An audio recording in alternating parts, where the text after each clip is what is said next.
Are you a tea drinker? Yes, I do drink tea. I keep PG tips. I mean, I like coffee as well, and that's the other great thing about living in America. The refills are free. I mean, you're in a They civilized are. country where the refills are free. Because I'll tell you this, I quit drinking nearly 4 years ago. Not because I always say not because I had a problem, just because I'd had enough. I decided I'd had. Do you remember when I used Congrats. to go to LA and you always used to say to me, "Oh, are you still going to the Rainbow and drinking Jack Daniels? It's Yuck. disgusting at your age." So anyway, I And now you stopped. get it. Well, maybe. But if you So went back to the rainbow, you know then what? The Rainbow's the only place I've not been back to since I quit drinking. Because what happened was, I lost my voice. I had really bad laryngitis, which is obviously bad in my line of work. And I went to the doctor, and they said, "Well, we can give you a shot for it, but it might be out for several weeks. It looks like it's one of the bad strains." And so they said you need to not drink alcohol or caffeine because it dries out your throat. Because I was like, "Oh, DJ, I need my right, instrument." right. And That's anyway, scary. I know, and I quit. So I stopped both caffeine and alcohol, and I didn't care about not drinking. I immediately missed the caffeine, and I drank. I was a huge coffee drinker, but I drank it, a bit. And I tried the caffeine-free coffee, and I hated it. Anyway, Ugh. when my voice eventually came back, I went straight back onto proper coffee because I really missed that, and I thought, you know what? It's been a few weeks. This might be the longest time I've ever not drunk for since I was drinking. And I wasn't one of these drink every day people, but I enjoyed a drink. So I just thought I'll carry on a bit longer, and then a bit longer turned into a bit longer. And then I thought, well, you know what? I'm now going to start going back to the places that I used to associate getting absolutely wasted in to see if it's still fun doing it without being wasted. So I went through that process. Hence, you mentioned the Rainbow. That because I haven't been back to LA in so long, that's the only place on my list that I used to associate with getting absolutely trashed that I've not gone to see if it's still as much fun sober. I don't know if that would be the case. But my ultimate example, apart from the Rainbow, was it became a few months, and I thought, well, I'm not really missing drinking at this point. And then I kind of got to the point of thinking, it'd be a shame if I started again. And my big test was Iron Maiden were playing Vegas, right? Now, ordinarily, Iron Maiden anywhere or Vegas for the sake of Vegas, absolute carnage. And this is like there's a double pronged test of am I going to give up drinking for good here? So that was the first thing. Iron Maiden in Vegas. That was going to be a big test. And the second thing was, and again, this is really indicative of the difference between Americans and Brits, right? Any Americans that I said, "Oh no, I'm not drinking for the time being," they'd say to me, "Oh, good for you." And some would ask for more details, but some would just go, oh, "Okay, fine, right, that was it." Right. Two of my British friends, and these However, two of my British friends, and well, one of them specifically, and they're two of my best friends, but they come to visit quite a bit. So they're Brits, but they come over to the States and they stay with me.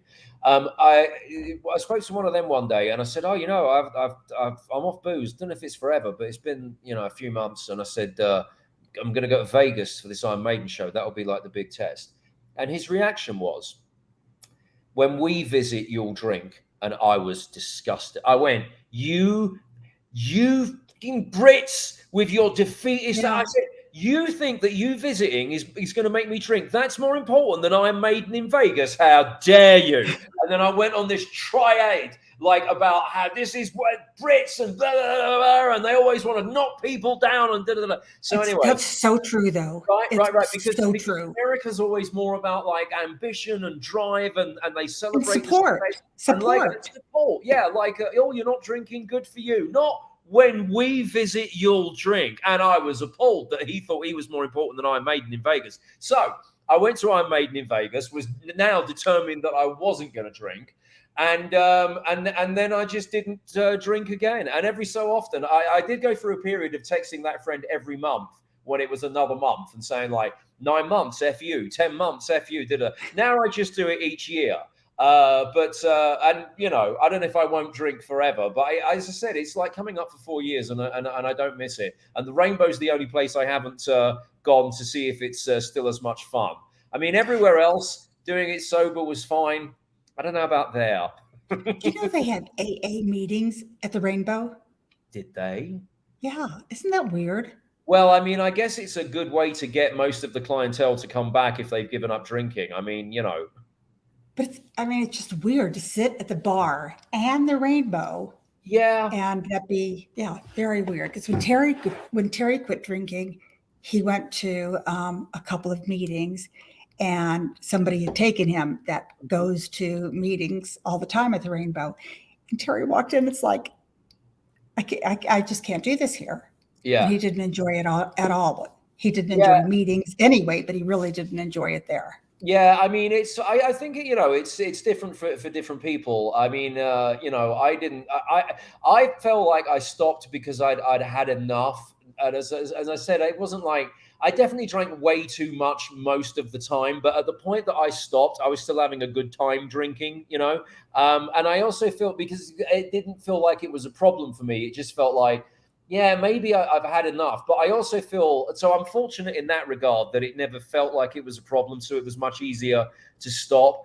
But also from that point of view, I feel like if I'd have not drunk as much as I did and had a good time when I was doing it, I might not have stopped anyway. I feel like Well, do I you had feel healthier?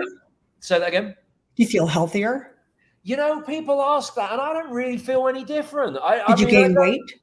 I think it was more. I mean, I don't miss the hangovers, but to be honest, I was very good at drinking, and I kept it. I was always doing this. I always used to do Jack and Diet Coke, and I was very good on that. So I kind of conditioned myself to the fact that it had to be a massive night if I was going to wake up the next day and feel hungover. So I mean, now, there's no way I could do it, especially with all of the radio shows that I'm doing. Like I wake up at 4:30 in the morning now, and to have to go in at like that time of day. And then, sit in a studio for 9-10 hours trying to be somewhat entertaining. And how many days a week do you do that? Do it Monday through Friday. Wow. Monday through Friday. Wow. So there's no way I could do that with a thumping head. And it's kind of funny when you don't drink and then you get together with people that have also stopped drinking, but you lost touch. Like you used to hang out with them and drink all the time, but you lost touch with them for no reason whatsoever. And no, they didn't want to hang out with you anymore because they didn't want to watch you drink. Possibly, yeah. That might be true. And I was out with some friends of mine a few months ago, and there was some people around the table drinking, and a couple of us that weren't. And we were reminiscing about the bad old days. And my friend said to me, "Do you remember when we used to drink pints of Jack and Coke?" Right? And I was like, God. "Oh yeah."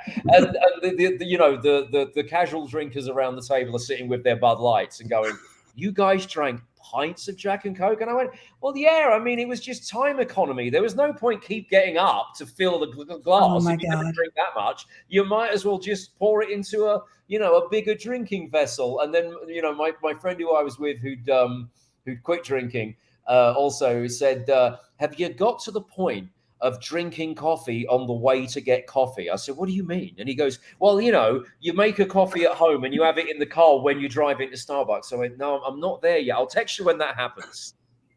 I've definitely done that a few times, I must say. So do you know who I saw a couple months ago when I was in Los Angeles? And it made me think of you, Ricky Gervais.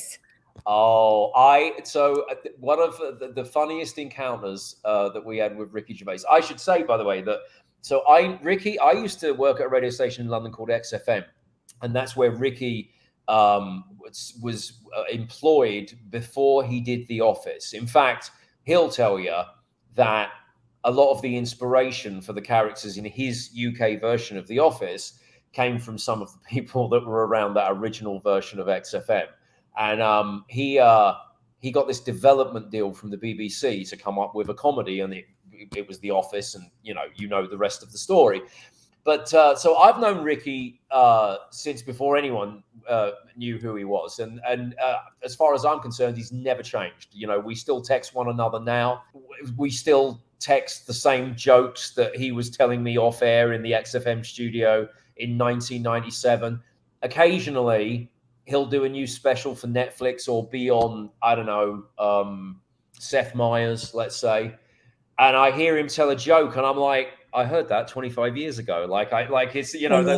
And occasionally he'll have changed the joke slightly. Like he did it a while ago. I can't remember what it was now. But it was something that he said on who's the guy that's on before Seth Meyers, the late why can't I think of his name? Jimmy Fallon. He was on Jimmy Fallon. And I can't remember what the joke was now, but it was something. I mean, and he changed it slightly, and I sent him a text, and I'm like, I think you'll find the punchline was blah blah blah blah blah, and he replies, yeah, but I can't say that version on Fallon. I had to That's so funny. So so one of the funniest things with Ricky. So he and I go back to that period, and obviously he's become this mega successful, mega famous person. I mean, I don't think it's a stretch to say one of the most recognizable people in the world, right? Absolutely. People know who he is. So one time years ago in Los Angeles, I went to meet Gloria at one of the hotels off Sunset. I can't remember which one. And we were sitting around having coffee out by the pool. And I didn't know that Ricky was staying there. And he walks out and sees me and comes over and we have a chat. And Gloria, I'm about to introduce Gloria, and she says to him, by the way, you're making me go back to England for Christmas this year when all I want to do is stay in Los Angeles because my husband is insistent on seeing the series finale of The Office. I can't believe you remember that story. I remember that story. And he was like, what? And I was like, she's married to the guy from Black Sabbath. And he was like, oh. Oh my God, I can't believe you remember that. And then we walked to Tower Records. Remember, there used to be a record store there. I do remember that. We walked to Tower Records. What's that now? Like a TK Maxx or something? No, I don't really know. It was a Gibson showroom for a while. Oh, I heard about that. Yeah. But that's all I know. Maybe it is do you say TJ Maxx or TK Maxx? Is it TJ or TK? I can't remember. It's TK in England and TJ in the States. Oh, okay. There you go. But you see, I used to go to LA all the time, and it's been so long since I've been there. I think a lot of my key places on that. But I mean, I used to call it the Camfield Mile from Doheny to La Cienega. I mean, I was just obsessed with that strip, And there was one period of time when my dream. I mean, I always kind of wanted to be on K-Rock in LA, but that really wasn't the dream. The dream was just to be like the neighbor of Lemmy and be able to walk to the rainbow. That was all I wanted from life, And but so many of those places are gone. Like the rainbow and that bit's still there, right? But so House of Blues is a hotel now. Gone, yeah. Right. And is I keep reading the Viper Room's going, but it seems to just stick around for a little bit longer. But I keep seeing that's. I don't know, but I bet it goes. And I keep hearing that. What's next to the rainbow? The Roxy? And the Whiskey, yeah. Or the Whiskey.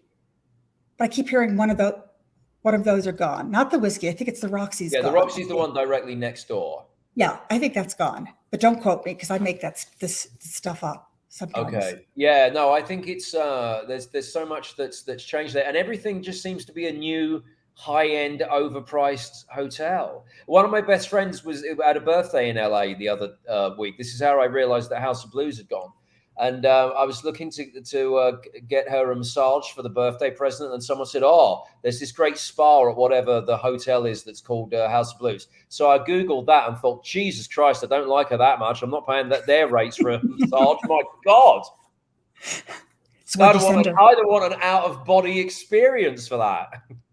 So what did you send her? A cheaper massage from somewhere down the street. Perfect. A massage is a massage. You don't need to go into a fancy hotel. I like the little kind of no fuss, no muss places. You just go in and get your rub and get out. I don't need to put on fancy gowns. I don't need fancy odors. Here they have the Thai massage where they do the stretching and then they walk on you, but you have to be ready. I don't like that either. Oh no, I quite like that. I like that because when they do the stretching, it's like passive yoga. It's like you're getting the benefit of all the stretching from the yoga, but you're not putting in the effort. They're doing it all for you. But you've got to be relaxed before you go in, because I didn't have a massage for ages, and then I went straight back when this Thai massage place opened in Dallas. And oh my God, it was agony. But I paid my money, so I didn't want to tell her to stop. I was like, oh my God, did I book like a Thai massage or some sort of S&M experience? Because this is like, this is so fun. And then at the end, she said to me, "Oh, you were so tense and blah, blah, blah, blah, blah." And she goes, "So how long has it been since you had a massage?" I said, "Oh, it's probably about a year." She went, "And you went straight back for Thai massage? No wonder." I'm like, God, I didn't realize I had to warm up. Oh my God. Okay, so listen, we have to do a part 2 because we're running out of time. I know, and we've barely spoken about anything. At all. I can't even believe it. Like, how did this happen? I don't know. We will do a part 2. You know, I didn't even my reference point for your podcast was that I saw it got some traction when you had the manager of Judas Priest on, and she said KK Downing was out of his depth at the Rock and Roll Hall of Fame. So I thought I was joining like the heavy metal version of The View for 30 minutes. I thought this is what this was going to be, but it was just like you and I catching up. I'm so talking light about, and simple. Right, talking about Thai massage and quitting booze. But do you know Jane? Yes, yeah. Do you like KK? So I don't. I know Rob really well. It's just between us, right? I know Rob really well because he lives in Phoenix, right? Yeah, so of course. I used to see him out there, quite a bit. So I don't. I mean, there just seems to be so much bad blood, and when you watch that Hall of Fame performance, it looked awkward on stage as well, didn't it? I mean, you've seen bands perform a million times. Your husband's done a million, well, maybe not quite a million shows, but enough. Just the way that like KK was over the other side of the stage for most of it, and just like, I mean, you didn't need to be someone who spent a lot of time backstage to watch that performance and think that is a band who either didn't get along when they got together backstage or weren't together at all backstage, for whatever reasons. Yeah, it was kind of difficult. But I think, the thing is with and I've always been a big Priest fan, and I don't think Rob will mind me saying this. The thing is with Priest now, they got Richie Faulkner in the band, and also they have, Andy Sneap doing the live guitar and producing. You've got two very talented guys who are younger than, the core members of that band, who came into that band being fans of it. And I think it's kind of rejuvenated them, because when you put people that are talented, who are younger and come more hungry and from the point of view of being fans of the band, what they create is a situation where it's not old men falling over themselves trying to, keep it going kind of thing. It's like the younger men are there and like they know what the fans want because they've just got that kind of like, different perspective. And I think it makes the older guys work harder. And so everyone who's a fan gets a better experience, whether you're seeing the band on stage, or you're hearing the album. So, where they are now is 100% agree. Is where they are now, And I mean, you got to make the most of all of those kind of bands because they don't have much time ahead of them, obviously there's no more Sabbath as far as we know. I love Priest. I've been to see them a lot. I loved Motorhead. I can't tell you how many times I saw Motorhead. I mean, I used to go sometimes like 10 times on one tour, but I'm glad I saw it as many times as I did because there ain't no more Motorhead to see, So I feel like, for Priest kind of at the tail end, and also Maiden. I can't wait for Maiden to do the US leg of the tour that they're doing in Europe right now, because I love all of those bands, and I love the fact that they're still operating at the level that they are, and they're still good. And if you're into it, you want to make the most of it. Okay, so to wind down, I have a couple of questions for you. Okay, Mm-hmm. This is the little quiz part. So, if you could only listen to one song until the end of time, what would it be? MacArthur Park by Richard Harris. Is that right? I like that answer. I love that song. Do you know? Oh my God, I like that answer. I love that song. So I don't know why I love that song as much as I do, but I do. I walked into a bar to meet friends. Actually, this is I know we're not. This is a very, very quick story. That's okay. Right? This is a bizarre bar, right? I went to this bar for the first time a few months ago to go to a drag queen brunch. Right now, this is another thing that I love about being in Dallas. So the drag queen brunch is fine, right? They do that, goes on for an hour or whatever it was. The first song that came on the jukebox, bearing in mind we've just had an hour of drag queens, was Neon Nights by Black Sabbath. Can you believe that? Right. Oh my God. And I went, oh my God. wow, I think I like this place. And then anyway, the point of me telling you this was about 2 weeks later, I went back again with some friends. They were already there. I walked into the bar, and it was almost like when Fonzie hits the jukebox in Happy Days, only I didn't hit the jukebox. I walked into the bar, and MacArthur Park by Richard Harris came on. I mean, I was like, what kind of bar plays this 7-minute song? And I walked in and I said to my friends, did you put this on? And they're like, we've no idea what this song is. You like this? And I said, oh my God. this is the guy who was in, not that I've ever seen Harry Potter, but this is the guy in Harry Potter. So they're Googling him. I'm like, yeah, him. And they were like, he's singing this. And I said, yeah. And they're like, what kind of a song is this? I said, it's a great one. So I'm like getting into it, and then it's going on. And then about 5 minutes later, one of my friends says, and it's still going, because it goes on for 7 minutes. And I've never seen Harry Potter, and I didn't know he was in Harry Potter. Yeah, he was in, I forget, Dumbledore, I think is the character that he plays. But I'll tell you what else I didn't know. Going back to Ricky Gervais, I never knew he was a musician. Oh, yeah. I never knew that until recently. Yeah. Okay, here is another show for you. I mean, another question for you. What TV show are you currently binging? Oh, you know what? I'm binging Barry on HBO. That's now Max, which, by the way, I should run these networks. What kind of a name is that? Everyone loved HBO. It had a reputation. What is that? For doing some what great is the point? Because for some great TV. Max sounds like it should be a deodorant. What I mean, or a feminine product. Oh yeah, ridiculous. Anyway, so have you watched the last one yet? Is that again? Have you watched the last Barry yet? No, I'm like 2 away, because here's the thing. I was stealing my friend's password for HBO, right? And then he was good. He said to me a few weeks ago, I'm cancelling on June the whatever it was. I said, oh, for God's sake, I've got to get through Barry before you go. So anyway, I failed to do that, because did I mention I'm doing 5 radio shows a day? I'm busy.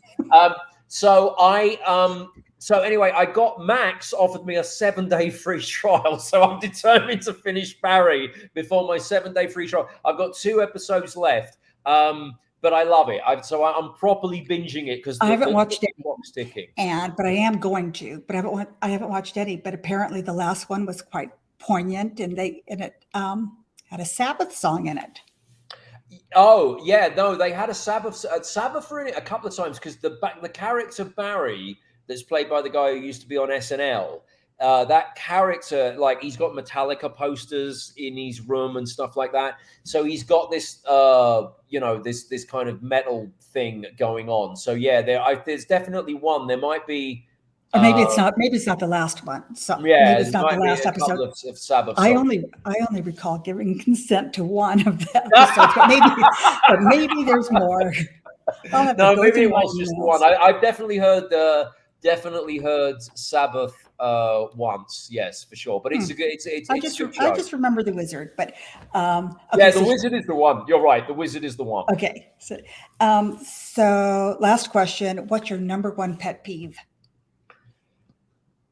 Lack of service in England. That's why I'm here. And you know what? That hasn't changed. I just got back from there last night. That hasn't changed. Well, every so often I'll do a thing on the radio in the States about how much Americans think they don't like the tipping culture. And I always say, oh, but you do, because if you go somewhere where it doesn't exist, service doesn't exist, Yeah. And some people do well out of tipping, some people not so well. I hear stories about bartenders that will earn over $1,000 in a weekend, every weekend, from working at a bar. But just in general, the supply and demand, customer service, having a nice experience for where you're spending your money versus going into a bar, diner, or shop like you can do in England, and they treat you as if they'd rather you go away because you're inconveniencing their day. I always tell this story. The last time I was back in England, I tell this to Americans. I'm like, this is what it's like in England. This is a perfect example. My sister lives in Essex, where we're from, and she's got this. It's like a hole in the wall place next to the train station. That's a cafe, and all they do is tea, coffee, sandwiches. That's literally it. Tea, coffee, sandwiches, right? And here in a proper country, if I'm going to Starbucks or somewhere similar, I've got quite a complicated coffee order, and I'm aware of that, but it's America, so they can cope with it because they're consumer driven. Now, I knew in England I'd have to dial down the coffee order because it's England, right? So I went to the hole in the wall. Remember, all they do, tea, coffee, sandwiches. And I said to the lady in England, please, may I have a coffee with non-fat milk? That was all I asked for. And she looked at me and she said, it all comes out of the machine, love. You either want milk or you don't. Oh, my God. Oh, my God. That's very funny. But you know what? When you're in the middle of nowhere and you're in a, what can you do? What can you do? Right. So on that note, we'll say goodbye, but can we really figure out a part 2 soon? Yeah, let's do part 2. Let's. I'm up for it. I enjoyed this. This was so fun, and I can't believe you look exactly the same, and I can't believe that you live in Dallas, and I can't believe how long it's been since I've seen you. Well, when are you coming back to visit Fort Worth? You're from just up the road. One of my best friends lives in Dallas. Well, but she part-time lives in LA, so I tend to see her in LA and not Dallas. Well, I think you need to see her in Dallas, and also typically people in Dallas don't go to Fort Worth and vice versa. So it'd be a lot more convenient for me if you come to Dallas. You know, there's 2 arenas around here, and one is American Airlines Center where the baseball and the hockey is. So I live in Deep Ellum, so I'm like 10 minutes from that because it's downtown. And the other arena that bands are starting to get booked into now is in Fort Worth. And when it comes up, like, I quite fancy the idea of going to see Arctic Monkeys. So I'm going, oh God, but it's an hour's drive. It's Fort Worth. Like, I don't, I like to go to an arena show where I can leave my seat in the arena around the encore, get in an Uber and be back on the seat on my sofa in 15 minutes. Well, that's the only way you should do anything in life. I know. Anything that takes more than 15 minutes is definitely not for me. Do you remember when I used to host the Download Festival, and on the years that Sabbath were playing, you text me during the day that they were going to be on, asking what the weather was like and asking for hourly updates because you needed to plan what clothes you were going to wear when the band got on site. But how silly of me, because the answer was always rain. The answer was always wear your wellies. Yeah, exactly. Every year. I wonder if it rained this year. I don't even know. No, you know what? This year, I think it was actually really good. I spoke to some friends that were there. I think they had, because England has about 2 weeks of summer. And we had it while I was there. I was there during Download, but I was in the Cotswolds. Right. So I think, no, they did actually have good weather this year. So because didn't Sabbath play that? One of the years Sabbath were there was when the skies opened up. Yeah, and it's not the worst thing about Download is not necessarily the weather on the days of Download. It's if it rains on the days leading up to it, because it just turns. Yeah, you still have a mud. And I think that the year that one of the years Sabbath was there was the year that they had to delay the opening on the Friday because the local council said it wasn't safe to let people onto the site, and they had to get a converted tanker lorry with some sort of suction device on it to suck up the mud. So it wasn't like people going into what I guess would have been like quicksand that is what it was like there. Right. It's crazy. Welcome to England in the summer. Okay. I'm going to text you so we can figure this out. And thank you so much. This is really special to me. I love doing it. I'm glad we've reconnected. Let's do this again. Now I'm going to be texting you all the time for weather updates. And then you can tell me how humid it is in Dallas. You want to know when there's no tornadoes or extreme golf ball size hail. That'll be the new weather that I'm looking out for, because that's what we deal with in Dallas from time to time. And humidity. Right, yeah. Extreme humidity. All right. Thank you very much, Ian. Thank you. Oh, I never even introduced you. Did I say Ian Camfield? It says my name on the screen I'm looking at. I don't know. But hello, everybody. I'm Ian Camfield. Gloria's not a professional. She does it at all. Bye. Thank you. Bye. Thank you. Thanks so much for tuning in today. And be sure to follow Gabbing with Girlfriends on here so you never miss an episode. You can also find us on social media for more fun and in-depth conversations. Thank you.